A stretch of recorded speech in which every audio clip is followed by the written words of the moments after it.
everyone, welcome back to my channel Neha's Talent Hub. আজকে হচ্ছে 26 জানুয়ারি 2025। আজকে হচ্ছে 76th Republic Day. So happy Republic Day to all of you. আজকে আমি এখান থেকেই ব্লগটা স্টার্ট করছি। আজকে আমরা যাচ্ছি ভিক্টোরিয়া মেমোরিয়াল। আজকে লাইট শো স্পেশালি দেখার জন্য যাচ্ছি। So stay tune.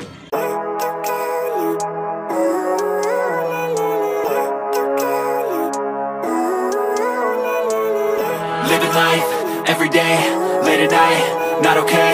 All I want, and I pray, all I need are some better days. 5টা বাজে, তো পেছনে ভিক্টোরিয়া মেমোরিয়াল। এই তো কেবল ঢুকলাম।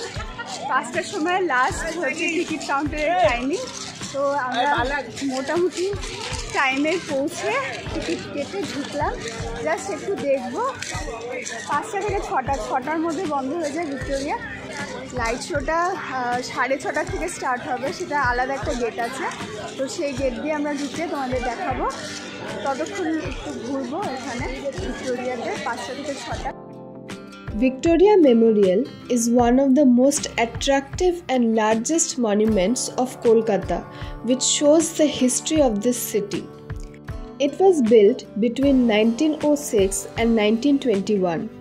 It's the largest monument to a monarch in the world. This memorial is dedicated to Queen Victoria, who was the Empress of India from 1876 to 1901. The memorial is now a museum that houses artifacts, paintings, and manuscripts that once belonged to the Queen. It holds the largest exhibition hall dedicated to the Indian independence struggle. Victoria Memorial timing is from 10 a.m. to 6 p.m. every day except Monday and national holidays.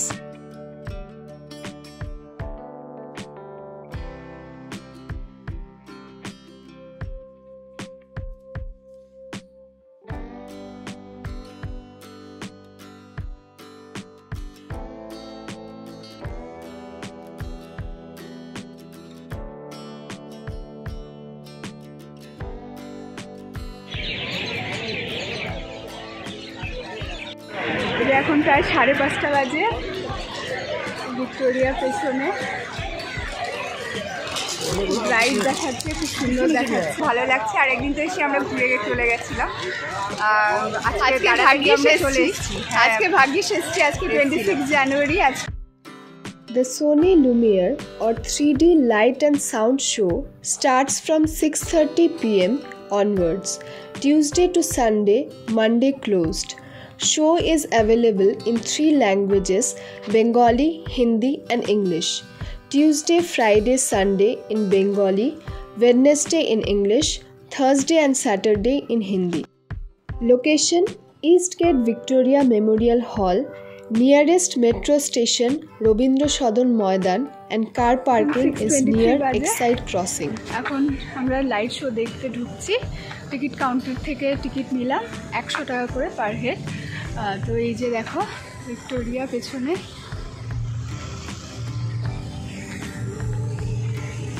Six 6:30 থেকে সম্ভবত শুরু হবে। সব চেয়ারতে নিশ্চয়ই পাতা হবে। দাঁড়াও, এই সাইড দিয়ে আমি ঢুকছি, দেখাচ্ছি।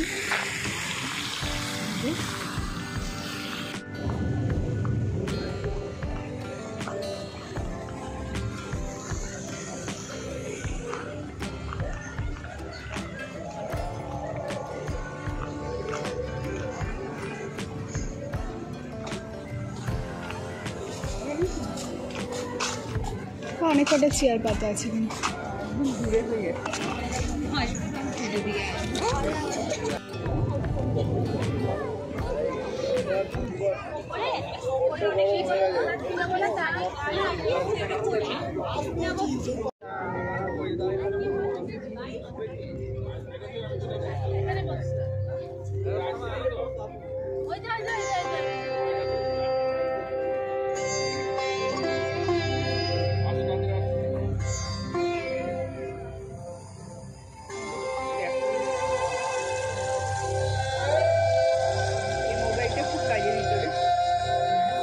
আমি খুলছি। মোবাইল ফোনে আসতে আসতে 52 এপিসোড লেগে যাবে। তার চেয়ে একটা চেনা জানা ব্ল্যাক এন্ড হোয়াইট দিয়ে শুরু করো। তাহলে এটা দিয়ে করি।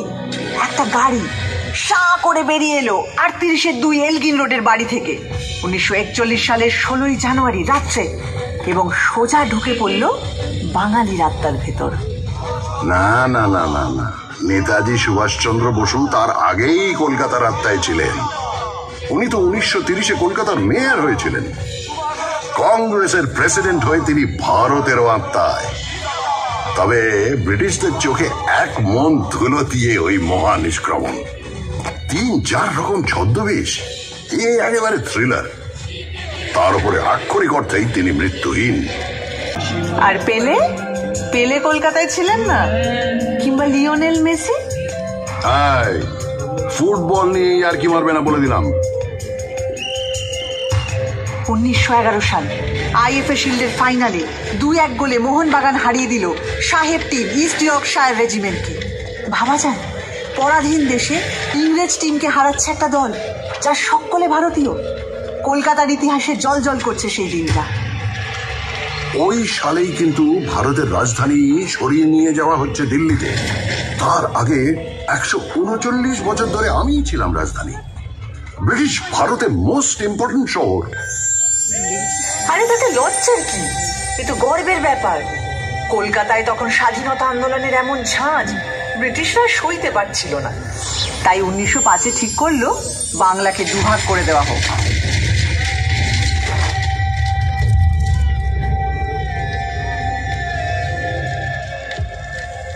ফিমেল গলাটা সোহিনী। সোহিনী। লর্ড কার্জন একটা চিঠিতে লিখছেন, কলকাতাকে সফল চক্রান্তের সিংহাসন থেকে সরাতেই হবে।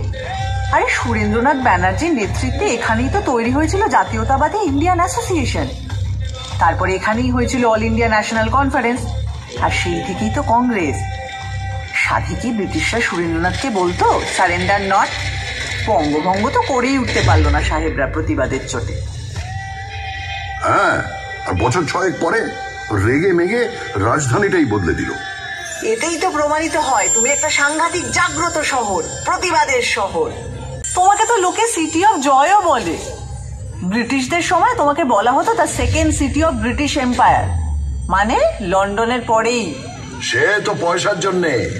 এখান থেকে ব্রিটিশদের কি মুনাফা, রাজস্ব আদায়, পাট বিক্রি, কোটি কোটি টাকা। কি মুশকিল, কলকাতার নিন্দে করলে ক্ষেপে উঠবে, আর কলকাতার প্রশংসা করলে নিজে নিন্দে করতে শুরু করবে। মানে তর্ক লাগাও, তাই না? সে তর্কাতর্কি আমার রক্তে। ভারতে সেন্সরশিপের প্রথম আইন তৈরি হয়েছিল কেন জানো? 1872-এ গিরিশ ঘোষ যখন এই শহরেই তৈরি করলেন ন্যাশনাল থিয়েটার। প্রথম নাটকটাই হলো দীনবন্ধু মিত্রের নীল দর্পণ।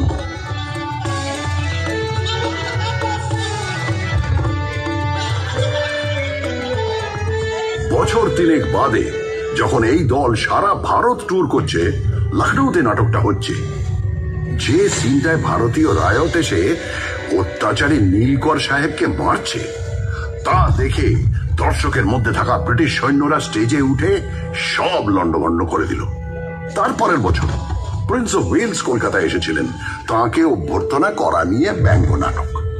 আবার অত্যাচারী পুলিশ কমিশনারকে নিয়ে স্যাটায়ার। ব্যাস, ড্রামাটিক পারফরমেন্স অ্যাক্ট, সেন্সরের খাড়া।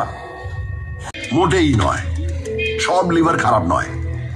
এই হাওড়া ব্রিজ, সেটা তো ক্যান্টিলিভার, 1943 থেকে দাঁড়িয়ে আছে।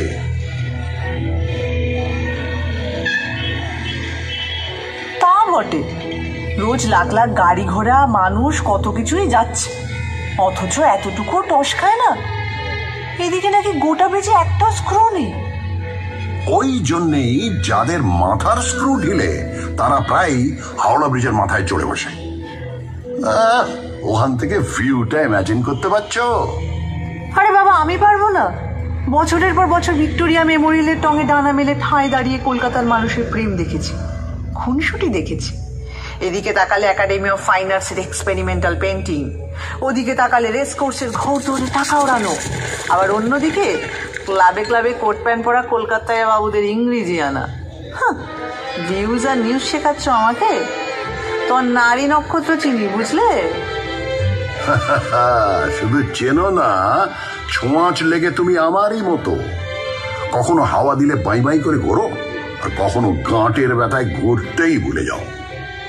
এই বাড়ি কখনো তাজমহলের টুকলি বলে দুয়ো খায়, কখনো আবার জাপানিদের বোমা খাওয়ার ভয়ে তার সারা গায়ে গোবর লেপে দিয়ে ব্ল্যাক আউট করা হয়।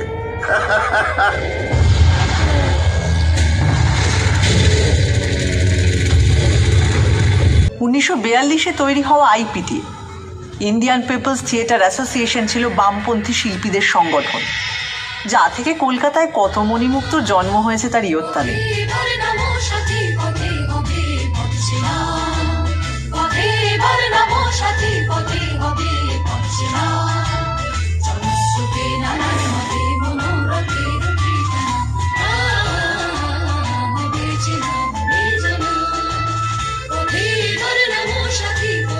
আচ্ছা, শুধু নবান্ন কেন, আরো অনেক অবিস্মরণীয় গান, নাটক, সিনেমা জন্মেছে এখান থেকে। আইপিটিআরই তো ঝলমলে হিরে উৎপল দত্ত, সুচিত্রা মিত্র, জ্যোতিরিন্দ্র মৈত্র, দেবব্রত বিশ্বাস, সলিল চৌধুরী, তৃপ্তি মিত্র, ঋত্বিক ঘটক এবং এরই ভাবশিষ্য মৃণাল সেন। শিল্পকে সমাজ বদলের অস্ত্র হিসাবে ব্যবহার করব, আর তা অতুলনীয় উৎকর্ষ আবেগ দিয়ে জাগিয়ে তুলবে হাজার হাজার মানুষকে। এই জাদু বিপ্লবের রথ হৈ হৈ করে চলেছিল অনেক দূর। জব চার্নক প্রচন্ড বৃষ্টি বাদলার মধ্যে নৌকো ভেড়ালেন 1690-এর 24শে আগস্ট। ব্যাস, চাকা গড়াতে শুরু করলো। তোমার ইতিহাসেরও শুরু। ভুল ভুল ভুল, তোমার কথাটা সম্পূর্ণ ভুল। চার্নক আসার অনেক আগেই কবি কঙ্কন মুকুন্দরাম আমার কথা লিখে গেছেন। তারও আগে 1495-এ বিপ্রদাস পিপিলাইয়ের মনসামঙ্গল কাব্যেও আমি আছি। সাবর্ণ রায়চৌধুরীদের পরিবার ব্রিটিশরা আসার অনেক আগে থেকেই কলকাতার জমিদার ছিলেন, তাই ইতিহাসটা ওখান থেকে শুরু নয়। আর 2 নম্বর ভুল হচ্ছে, চার্নক এসে যে চাকাটা খারাপ রাস্তায় গড়ালো তাও কিন্তু নিশ্চিত নয়। রামমোহন রায় সতীদাহ বন্ধ করলেন ঠিকই, কিন্তু অত বড় কাজটা কি করতে পারতেন যদি লর্ড বেন্টিঙ্ক না সাহায্য করতেন? মাইকেল মধুসূদন দত্ত কি বাংলা কাব্যের বাঁক বদল ঘটাতে পারতেন যদি মিল্টনের প্রভাব না পড়ত? আর বঙ্কিমচন্দ্র, উনি কি বাংলায় প্রথম উপন্যাস লিখতে পারতেন যদি ওয়াল্টার স্কট না পড়া থাকতো? সব শেষে বলি, ঈশ্বরচন্দ্র বিদ্যাসাগর কি বিধবা বিবাহ চালু করতে পারতেন যদি ব্রিটিশরা পাশে না দাঁড়াতো? কি হাবিজাবি বকছো? মনে রেখো, শহীদ ক্ষুদিরাম বসুর মরদেহ তোমার রাস্তা দিয়ে নিয়ে যাওয়ার সময় হাজার হাজার লোক ফুল ছুঁড়েছে। তোমার রাইটার্স বিল্ডিং এ অত্যাচারী ব্রিটিশকে গুলি করার পর আত্মঘাতী হয়েছেন বিনয়, বাদল, দীনেশ। তোমার এক বিখ্যাত ব্যারিস্টার চিত্তরঞ্জন দাস, যার কাপড় কেচে আসতো প্যারিস থেকে, নিজের সব ইউরোপীয় পোশাক পুড়িয়ে দিয়ে খাদি ধারণ করেছিলেন। আর তিনি আলিপুর বোমা মামলায় যাকে ছাড়িয়ে এনেছিলেন, সেই অরবিন্দ ঘোষ তো ছিলেন পোয়েট অফ পেট্রিয়টিজম। আরে বাবা, তুমি বিপ্লবী সংগঠন অনুশীলন সমিতির শহর। ভারতবাসী আমি হাসি হাসি করব ফাঁসি, দেখবে ভারতবাসী। একবার বিদায় দে মা, ঘুরে আসি। একবার বিদায় দে মা, ঘুরে আসি।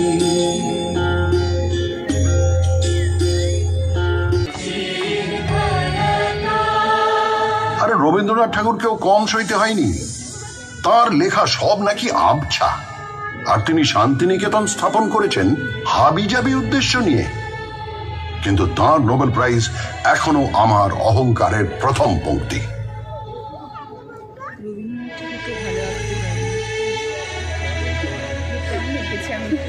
অর্ধেক আমি রাজধানীর পদ থেকে 1911 খসে পড়লাম, কিন্তু 2 বছর পরেই আমার মাথায় এমন মুকুট উঠল যার ঝলমলানি তামার নয়।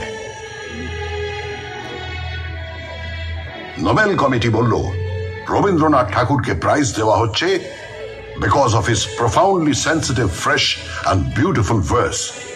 প্রথম ভারতীয় নোবেল পেলেন। সত্যি ভাবা যায় না বলো, একটা শহর থেকে 6 জন নোবেল লরিয়েট এবং 5টা আলাদা ক্ষেত্রে কাজের জন্য। 1902-এ পেয়েছেন রোনাল্ড রস চিকিৎসাবিদ্যার জন্য। 1930-এ ফিজিক্সে নোবেল পেলেন সিভি রমন। 1979-তে মাদার টেরেসা পেলেন নোবেল শান্তি পুরস্কার। 1998-তে পেলেন অমর্ত্য সেন ইকোনমিক্সে। আবারও 2019-এ পেলেন অভিজিৎ বিনায়ক বন্দ্যোপাধ্যায়, এবারও ইকোনমিক্সে।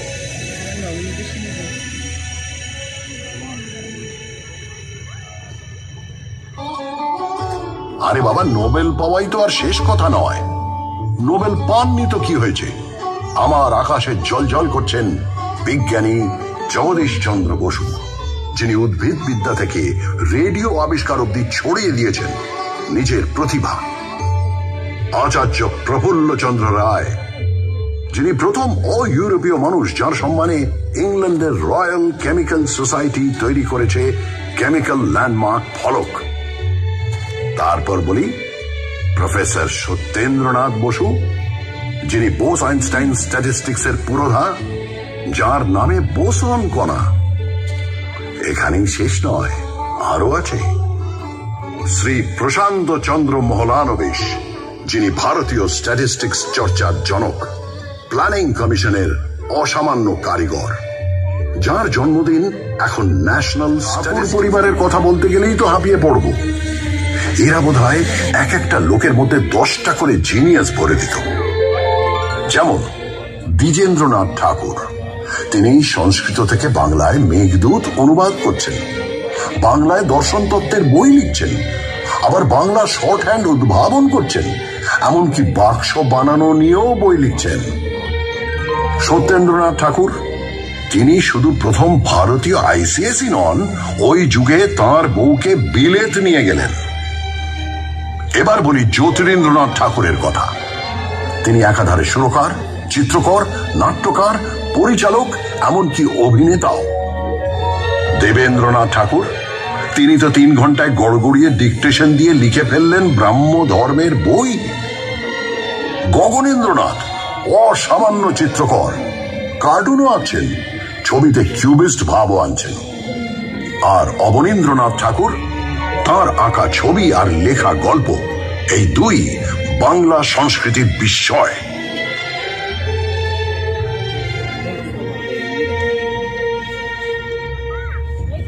কেন রায় পরিবার? উপেন্দ্র কিশোর রায় চৌধুরী বেহালা বাজাচ্ছেন, আবার বাংলা শিশু সাহিত্যের কাঠামো গড়ে দিচ্ছেন, বাচ্চাদের পত্রিকা বের করছেন, আবার হাফটন প্রিন্টিং এ আশ্চর্য আবিষ্কার করে বিপ্লব এনে দিচ্ছেন। তার ছেলে সুকুমার রায় খেয়াল রসের গদ্যে পদ্যে তাক লাগিয়ে দিচ্ছেন, আবার ননসেন্স ক্লাবে প্লেটো বা তুর্গেনেভ নিয়ে কথাও বলছেন। এরা বোধ হয় প্রাচ্য পাশ্চাত্যের গুণগুলোকে একটা গেলাসে গুলে সকালে উঠেই খেয়ে নিতেন। হ্যাঁ, ঠিক বলেছ। এই মিলিজুলিটা আমাদের চিরকাল আছে। 1835-এ মেডিকেল কলেজও তো স্থাপিত হয় এখানকার লোককে পাশ্চাত্য ডাক্তারি রীতিতে শিক্ষিত করে তোলার জন্য। আবার এ শহরের নৃত্যশিল্পী উদয় শঙ্কর, তিনি তো বিদেশি নর্তকী আনা পাভলোভার সঙ্গে মিলেই তাঁর বিখ্যাত রাধা কৃষ্ণ ব্যালেটা তৈরি করেন। আর সুকুমার রায়ের ছেলে সত্যজিৎ রায়, যিনি 1955-এ পথের পাঁচালী ছবি তৈরি করে একা হাতে ভারতীয় সিনেমায় নিউ ওয়েভ আনলেন। তিনি তো স্পষ্টই বলতেন, হলিউডের ছবি না দেখলে তিনি নিজের ছবির ব্যাকরণ তৈরি করতে পারতেন না। অথচ সাহেবরা তাঁর ছবির মধ্যে খুঁজে পেত খাঁটি ভারতীয়ত্ব। এই মিশেল, এই আহরণ ও হজম করার ক্ষমতা, এ জিনিস আমার মজ্জায়। ঠিক বলেছ, সত্যজিৎ রায় প্রাচ্য ও পাশ্চাত্যকে সমান মুগ্ধ করেছেন।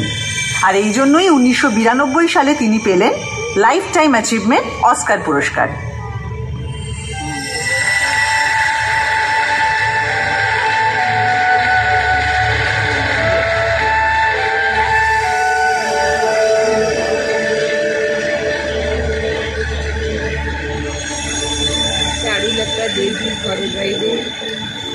হ্যাঁ, কিন্তু এটা ভুলো না, ওই বছরেই সত্যজিতেরই গোড়ার দিকের ছবির ক্যামেরাম্যান সুব্রত মিত্র তিনি পেলেন Eastman Kodak life time achievement for excellence in cinematography.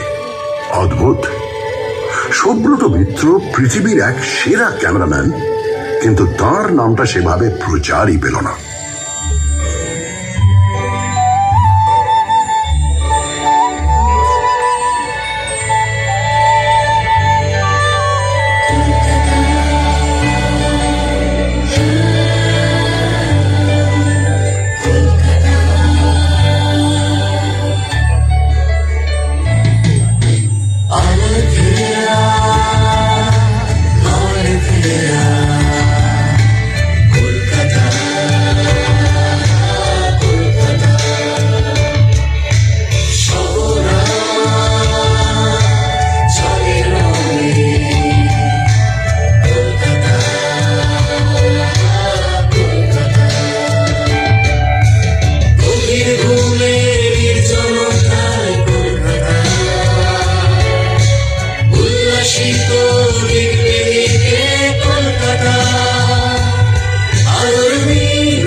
হ্যাঁ, লাইট শো দেখে বেরোলাম, খুব ভালো লাগলো। আজকে লাইট শোটা সত্যি অসাধারণ।